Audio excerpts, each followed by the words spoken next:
Hello friends, country side travels में आप सभी का स्वागत है। तो आज मैं आपको शेंगन वीज़ा के बारे में बताने जा रहा हूँ। तो क्या होता है शेंगन वीज़ा और इंडिया से क्या प्रोसेस रहता है और कहाँ आपको अपॉइंटमेंट लेनी पड़ती है और क्या सक्सेस रेट है, क्या रिजेक्शन, किस बेस पे रिजेक्शन होती है, वो सब कुछ मैं आपको इस वीडियो में आज बताऊँगा। तो आज का जो ये वीडियो है ये टूरिज़्म वीज़ा और जो बिज़नेस वीज़ा यूरोप के लिए आप शेंगन वीज़ा अप्लाई करते हैं उसके बारे में इंफॉर्मेशन मैं आपको दूंगा।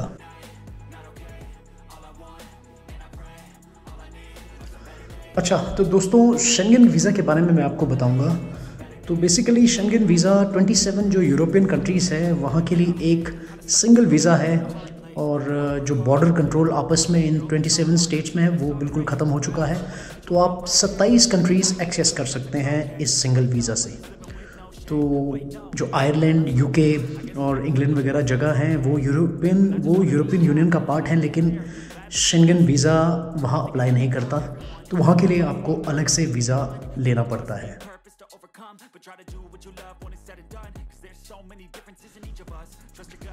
तो जिस किसी ने भी शेंगन वीज़ा के लिए अप्लाई किया होगा इंडिया से, तो उन्हें एहसास होगा कि कितना एक बड़ा ही टाइम कंज्यूमिंग और एक फ्रस्ट्रेटिंग सा एक्सपीरियंस होता है। और उसके बाद अगर वीज़ा ना मिले तो फिर तो और भी ज़्यादा फ्रस्ट्रेशन हो जाती है। तो करंट जो ट्रेंड है उसमें जो रिजेक्शन रेट है वो नॉमिनल सा है। ऐसा नहीं है कि बहुत ज़्यादा रिजेक्शंस होते हैं। तो एक्सेप्टेंस रेट्स भी जैसे कुछ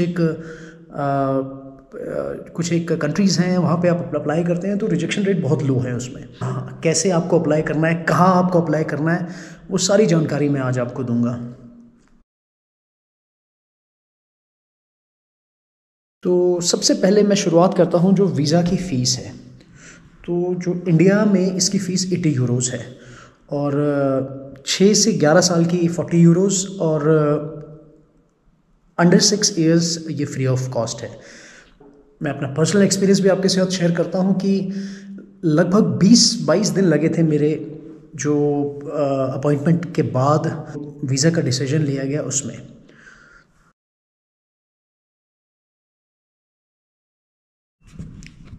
तो सबसे पहले अगर आप पर्टिकुलर एक कंट्री यूरोप में जाने की सोच रहे हैं तो फिर आपको नेशनल वीज़ा लेना पड़ेगा उस पर्टिकुलर कंट्री का। लेकिन अगर आप एक से ज़्यादा अगर आपकी कंट्रीज़ हैं जो आप विज़िट करना चाहते हैं तो आपको शेंगन वीज़ा लेना पड़ेगा। अगर आप एक कंट्री विज़िट कर रहे हैं तो उस पर्टिकुलर कंट्री की एम्बेसी में आपको वीज़ा अप्लाई करना होता है। और अगर दो कंट्रीज़ आपको एक से ज़्यादा आपको कंट्रीज़ अगर विज़िट करनी है तो जो आपकी जो मेन डेस्टिनेशन है जहाँ पे आप सबसे ज़्यादा वक्त बिताने वाले हैं तो वो आपकी मेन डेस्टिनेशन होगा और उसी कंट्री में आपको अपना वीज़ा अप्लाई करना पड़ेगा। और तीसरा सिनेरियो होता है जब मेन डेस्टिनेशन आपको पता नहीं होता। उस केस में सबसे पहले जिस कंट्री में आप लैंड करेंगे वहाँ के कंट्री की एम्बेसी में आपको वीज़ा अप्लाई करना होता है। तो इससे पहले मैं आगे बढ़ूँ, मैं आपसे सभी व्यूअर्स से रिक्वेस्ट करता हूँ कि प्लीज़ हमारे चैनल कंट्री साइड ट्रैवल्स को सब्सक्राइब ज़रूर करें।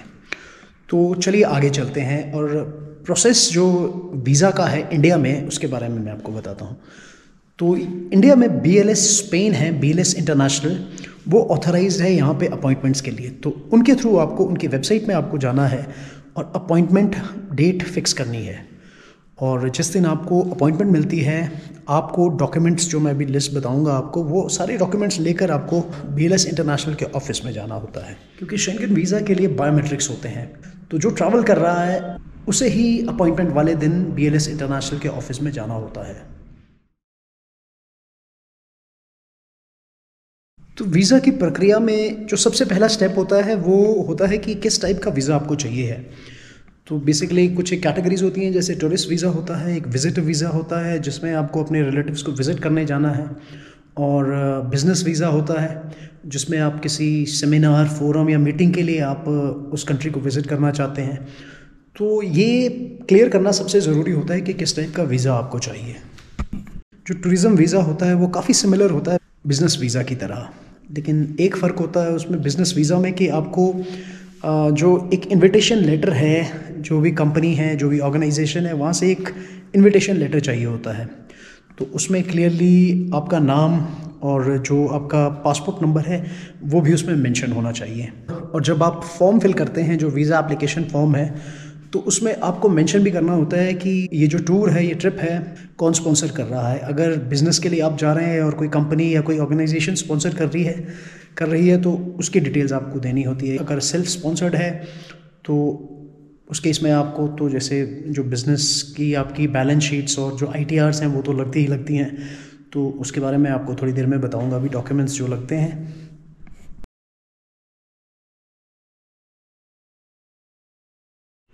तो सबसे पहला जो डॉक्यूमेंट होता है वो होता है वीज़ा एप्लीकेशन फॉर्म। तो ये मैं सामने आप देख रहे हैं, इस तरह का होता है कुछ वीज़ा एप्लीकेशन फॉर्म। ये आप जो वेबसाइट है स्पेन एम्बेसी इंडिया में, किसी भी एम्बेसी की वेबसाइट से डाउनलोड कर सकते हैं। इसे फिल करके आप सबमिट कर सकते हैं। कुछ एक कंट्रीज़ हैं जिनका ऑनलाइन होता है ये जो एप्लीकेशन फॉर्म है, जैसे फ्रांस में शायद ऑनलाइन है जो एप्लीकेशन फॉर्म है, और कुछ एक देश में अभी हार्ड कॉपी ही देनी पड़ती है। तो वो आप चेक कर लें एम्बेसी से कि किस तरह का प्रोसेस होता है पर्टिकुलर एम्बेसी का। उसके बाद जो डॉक्यूमेंट चाहिए होता है वो होता है पासपोर्ट, और उस पासपोर्ट में कम से कम 2 ब्लैंक पेजेस होने चाहिए लास्ट में। ये जो पासपोर्ट है ये पिछले 10 साल में इशू होना चाहिए। इंटेंडेड स्टे डेट है यूरोप में, उसके बाद इसमें 3 महीने की वैलिडिटी होनी चाहिए।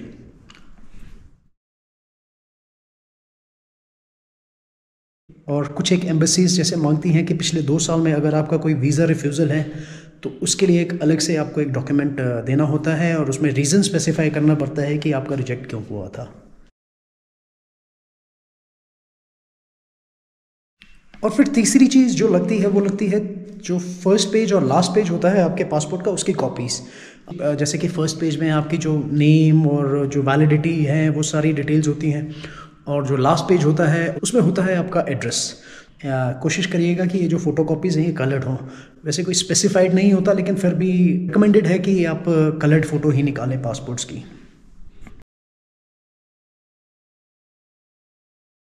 तो चौथा डॉक्यूमेंट जो हमें सबमिट करना होता है वो होता है ट्रैवल इंश्योरेंस। तो ट्रैवल इंश्योरेंस जो भी आपका इंटेंडेड ड्यूरेशन है उस तक वैलिड होनी चाहिए, और ये आप कहीं भी जा सकते हैं, जैसे टाटा से लेकर प्राइवेट कंपनी, पॉलिसी बाज़ार से कोई भी आप बड़े ही नॉमिनल 500 से 1000 जो प्राइस होता है इंश्योरेंस का वो आप ख़रीद सकते हैं। मैं तो ये इंश्योर करता हूँ कि जो मिस फ्लाइट और मिस्ड जो बैगेज है उसको कवर करे मेरी इंश्योरेंस। बिल्कुल आप पे है कि आपको क्या क्या कवरेज चाहिए, क्या क्या आपको बेनिफिट्स चाहिए ट्रैवल इंश्योरेंस में, उस हिसाब से आप ख़रीद सकते हैं और ऐड करा सकते हैं।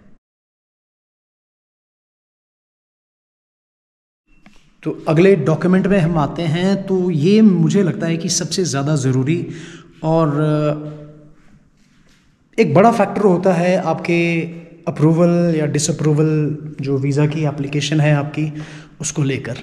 तो इसमें बेसिकली क्या होता है कि जैसे आप जो एम्बेसी है, एग्जीक्यूटिव्स हैं, टीम है, उन्हें आप डायरेक्ट फेस नहीं करते, तो आपके पास कोई रीज़न नहीं होता उनके साथ इंटरेक्ट करने का, या कोई अपना प्रॉब्लम्स या कोई जो भी चीज़ है जो आपकी ज़रूरत है, कोई रिक्वायरमेंट्स है, वो आप आमने सामने डिस्कस नहीं कर सकते। तो वो आप शेयर कर सकते हैं कवर लेटर के ज़रिए। तो बिल्कुल इंश्योर करें कि कवर लेटर बहुत ही सॉलिड हो, और जो आपका रीज़न है ट्रैवल का वो बहुत ही ज़्यादा पुख्ता होना चाहिए। और जो एम्बेसी ऑफिसर्स हैं उन्हें एहसास होना चाहिए कि आप कवर लेटर में जो आपने इन्फॉर्मेशन दी है आप उसे फॉलो करेंगे।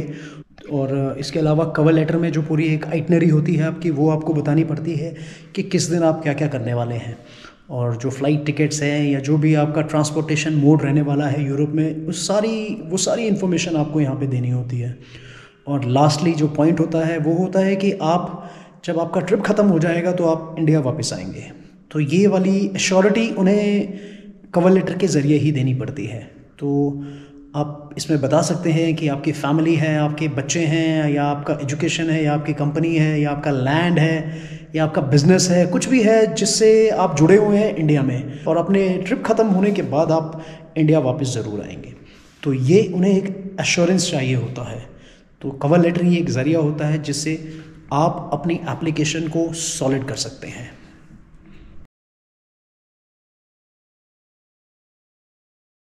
और फिर छठी जो रिक्वायरमेंट होती है, डॉक्यूमेंट होता है, 2 डॉक्यूमेंट्स होते हैं जो आपको देने होते हैं। एक तो होता है पिछले 2 साल की ITR, जो इनकम टैक्स रिटर्न्स होती हैं 2 साल की, वो आपको सबमिट करनी पड़ती हैं। इसके अलावा आपको पिछले 3 महीने की बैंक स्टेटमेंट्स भी देनी होती है। अगर आपका कोई बिजनेस है जहाँ से आपकी इनकम आ रही है और अपने पर्सनल अकाउंट पे आप शायद ना कैरी करते हो, तो उस केस में आप बिज़नेस की जो बैंक स्टेटमेंट्स है वो भी सबमिट कर सकते हैं, और जो GST सर्टिफिकेट्स या रजिस्ट्रेशन सर्टिफिकेट्स हैं वो भी आप दे सकते हैं एक लिंक बनाने के लिए कि आप इस पर्टिकुलर कंपनी में ओनर हैं, पार्टनर हैं या किसी ना किसी तरह से जुड़े हुए हैं। अगर आप माइनर हैं तो उस केस में आपके जो पेरेंट्स हैं उनकी ITRs और उनके बैंक स्टेटमेंट्स लगती हैं। और अगर स्टूडेंट वीज़ा के लिए अगर आप अप्लाई कर रहे हैं तो जो यूनिवर्सिटी है, कॉलेजेस हैं, स्कूल्स हैं, जो भी है यूरोप में, तो वहाँ से इनविटेशन तो आपको चाहिए ही चाहिए होता है।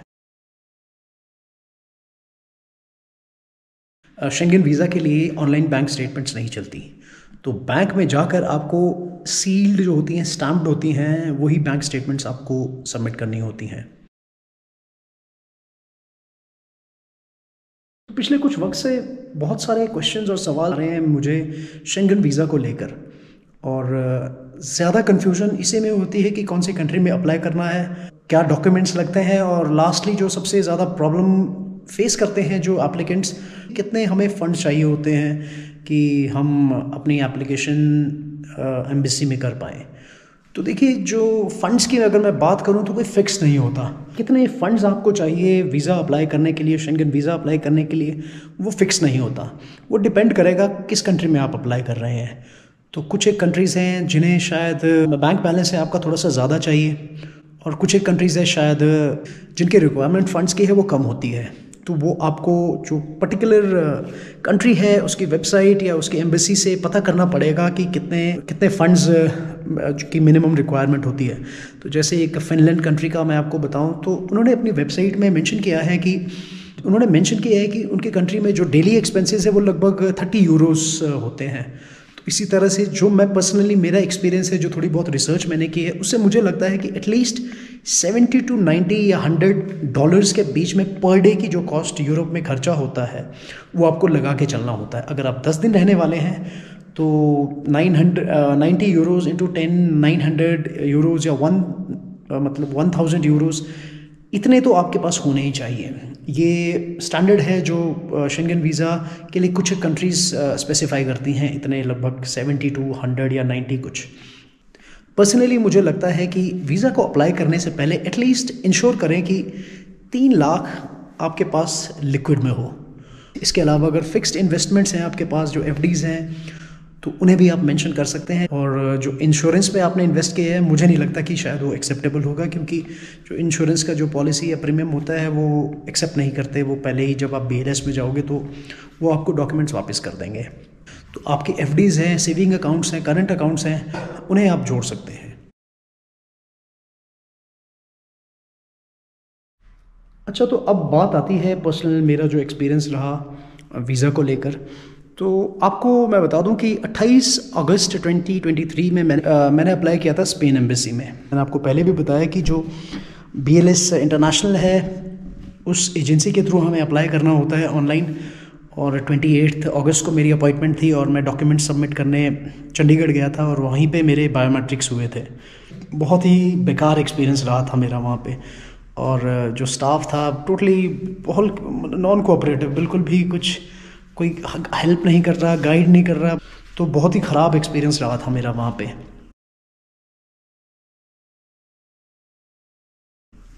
तो सारे डॉक्यूमेंट्स मैंने दे दिए, तो इंक्लूडिंग जो ट्रेन के टिकट्स है जो यूरोप के अंदर मैं ट्रैवल करने वाला था, बसेस या जो भी हैं, सारी मैं टिकट्स वो सब कुछ मैं कॉपी मैंने उसमें डाली थी। फ़्लाइट्स और होटल्स की जो रिजर्वेशन है वो भी डाली थी। तो होटल की रिजर्वेशन जो मैंने की थी वो एक्सपीडिया से की थी। तो आप booking.com या जो भी पेड होटल है या फिर फ्री कैंसलेशन, एटलीस्ट जो 3 दिन पहले जो आप जब विज़िट करने वाले हैं यूरोप, तो उससे एक्चुअली 3 दिन पहले तक कैंसलेबल वो भी आप कर सकते हैं, या फिर पेड होटल वाली बुकिंग बना सकते हैं आप। तो मैंने भी पेड होटल वाली बुकिंग बनाई थी एक्सपीडिया से। और फ्लाइट्स तो फ़्लाइट्स के बारे में बड़ा सा सस्पेंस था यार, फ़्लाइट का मैं समझ नहीं पा रहा था क्योंकि ऑनलाइन बहुत ज़्यादा इन्फॉर्मेशन थी और मैं अभी वीडियोस देख रहा था तो क्लैरिटी कुछ मिल नहीं पा रही थी। तो एज अ रिस्क मैंने फाइनली एक dummyticket.com है, तो वहाँ पे जाके मैंने 500 रुपये में, मेरे ख्याल से 5 यूरोज़ था वहाँ पे, 5 यूरोज़ नहीं, $5 में मैंने डमी टिकट्स बुक कराई थी। और उन्होंने स्पेसिफाई किया था कि एटलीस्ट 48 आवर्स टू एक हफ़्ते की वैलिडिटी रहेगी उसमें। और बुक तो करा ली थी लेकिन मुझे पता नहीं था कि कब तक वैलिड है। 3-4 दिन बाद मैंने चेक भी किया था PNR को लेकर वेबसाइट में, जो एयरलाइन की वेबसाइट है, तो तब तो वैलिडिटी नहीं दिखा रही थी। तो मतलब मेरी जो बुकिंग है वो नहीं होल्ड कर रही थी। एक दिन के लिए ही मेरी सिर्फ जो बुकिंग है, जो PNR जब मैं सर्च कर रहा था, जो मैंने डमी टिकट के थ्रू बुक कराया था, तो वो पूरा एक शेड्यूल और जो आइटनरी फ़्लाइट की जो बुकिंग है मेरी दिख रही थी वहाँ पे। तीसरे चौथे दिन वो बुकिंग गायब थी। तो मुझे लग रहा था कि शायद अब जैसे जो अगर एम्बेसी भी चेक करती है मेरी जो PNR को, तो उन्हें मिलेगी नहीं मेरी ये जो फ़्लाइट शेड्यूल है। तो मुझे लग रहा था शायद वीज़ा रिजेक्ट हो जाए इस केस में।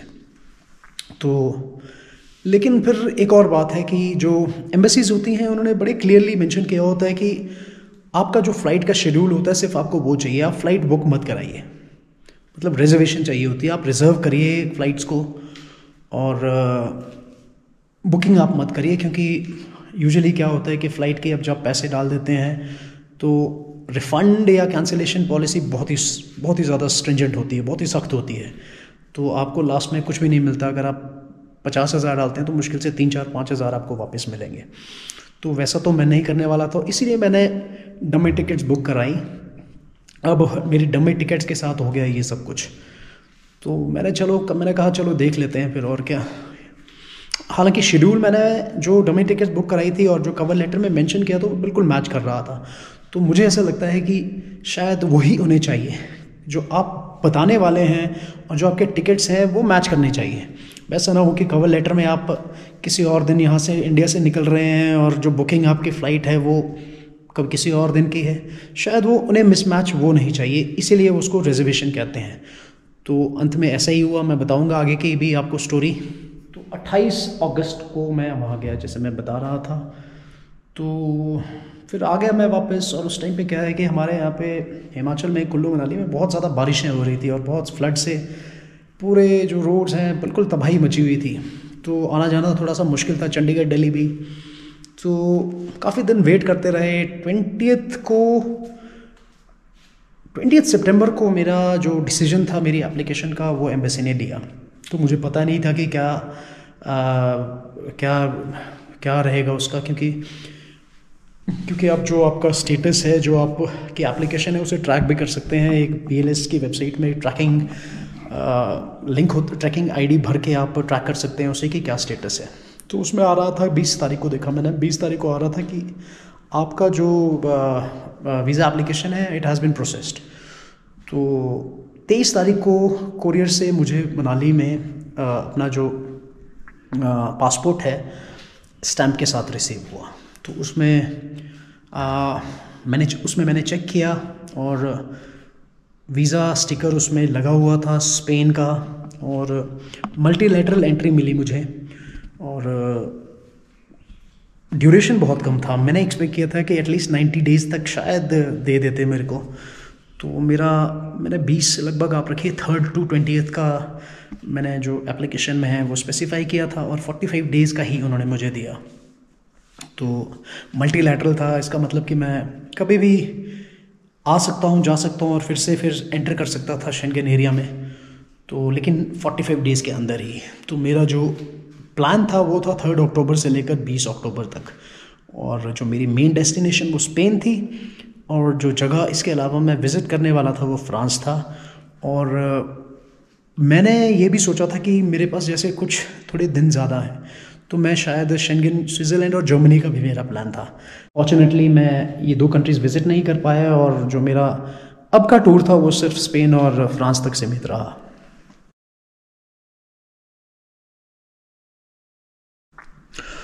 तो एक बार आपका वीज़ा आ जाता है तो उसके बाद आप क्या करें। तो कई बार क्या होता है कि कई लोग ऐसा करते हैं, मान लीजिए उन्होंने किसी एम्बेसी में अप्लाई करते हैं और पूरा उसके बाद जब वीज़ा अप्रूव होने के बाद वो पूरा शेड्यूल चेंज कर देते हैं। तो एंट्री किसी और कंट्री से करते हैं या फिर ड्यूरेशन उस कंट्री को स्किप कर देते हैं जहाँ से उन्हें वीज़ा मिला है। तो ऐसा मुझे पर्सनली लगता है आपको ऐसा नहीं करना चाहिए, क्योंकि जो भी डेटा होता है, जो आपका एंट्री होती है, कुछ भी होता है शेंगेन एरिया में, वो सब जगह पूरा रिकॉर्ड होता है उनके पास उसका। तो आप अगर कोई भी ऐसे डिस्क्रिपेंसी उनको दिखती है तो शायद आगे की एप्लीकेशन जब आप आगे अप्लाई करें तो उसमें आपको दिक्कत हो सकती है। और एटलीस्ट फर्स्ट टाइमर्स या सेकंड टाइमर्स जो भी हैं वो ऐसी गलती बिल्कुल ना करें, और जो उन्होंने एप्लीकेशन में स्पेसिफाई किया है उसी हिसाब से यूरोप जो भी शेंगेन एरियाज़ हैं वहाँ पे ट्रैवल करिए। इंडिया से ये थी मेरी वीज़ा की स्टोरी और किस तरह से मेरा वीज़ा अप्रूव हुआ।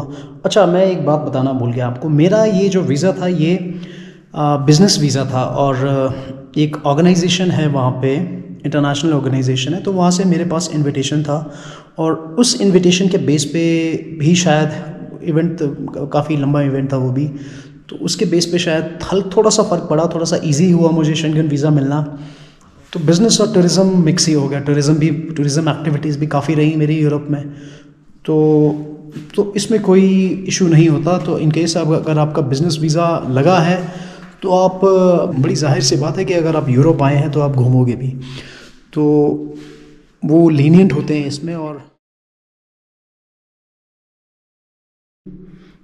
तो जो मेरा कवर लेटर है वो डिस्क्रिप्शन पे लिंक कुछ दिए हैं मैंने, वहाँ पे जो मेरा एक्सपीरियंस रहा और जो डॉक्यूमेंट्स हैं, कवर लेटर है, वो सब कुछ आप वहाँ से देख सकते हैं। और कोई भी अगर आपको क्वेश्चन है, कोई भी आपने सवाल पूछने हैं तो आप डायरेक्टली मुझे मैसेज कर सकते हैं, या फिर इंस्टाग्राम हैंडल है हमारा कंट्रीसाइड ट्रैवल्स मनाली, तो वहाँ पे भी मैसेज कर सकते हैं आप। तो उम्मीद करता हूँ कि आपको हेल्प मिलेगी शेंगेन वीज़ा अप्लाई करने में। तो यार, जैसे मैं आपको पहले बता रहा था कि 80 यूरोज़ लगभग कन्वर्ट करोगे तो 7,200 ऐसा कुछ बनता है। ये फ़ीस होती है अडल्ट की, और जो 6 से 12 साल तक के होते हैं उनके 50% डिस्काउंट होता है, उन्हें हाफ़ होता है जो उनकी फ़ीस होती है। और इसके अलावा जिस एजेंसी, जैसे मैंने स्पेन के लिए अप्लाई किया था BLS इंटरनेशनल के थ्रू, तो उनकी फ़ीस थी 1487। तो ये जितनी भी पेमेंट है मैक्सिमम एम्बेसीज़ मुझे लगता है कि कैश में ही लेती हैं, और कुछ कॉन्सुलेट्स में शायद डिमांड ड्राफ्ट लगता है, वो आप चेक कर सकते हैं रिस्पेक्टिव एम्बेसी की वेबसाइट, या कॉल करके उन्हें पूछ सकते हैं आप कि फ़ीस कैसे सबमिट होनी है। तो मोस्टली जो मेरा एक्सपीरियंस है वो मुझे लगता है कि कैश ही देनी पड़ती है। तो फाइनली तो समराइज़ करता हूँ मैं जो हमने डिस्कस किया। कोई भी आपको सवाल हो, कोई भी क्वेश्चन हो, प्लीज़ आप पूछेगा, मैसेज कर सकते हैं आप।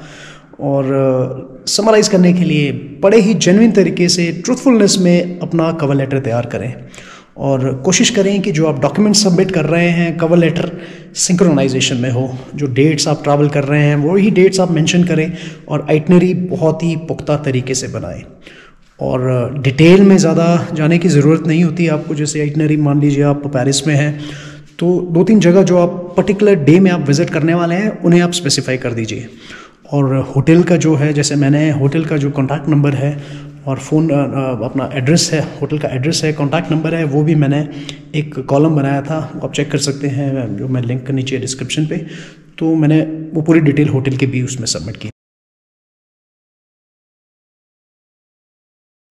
80 यूरोज़ का मसला है, और शेंगेन वीज़ा में रिजेक्शंस भी होती हैं। अब खुद पहले कारण मत बनिए अपने वीज़ा का रिजेक्शन का, अपनी तरफ से हर चीज़ को पुख्ता रखिए।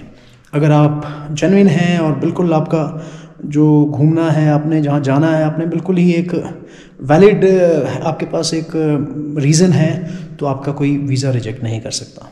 घूमते रहिए, ट्रैवल करिए, और हमारे चैनल को देखिए, और हमारे चैनल को सब्सक्राइब ज़रूर करिए।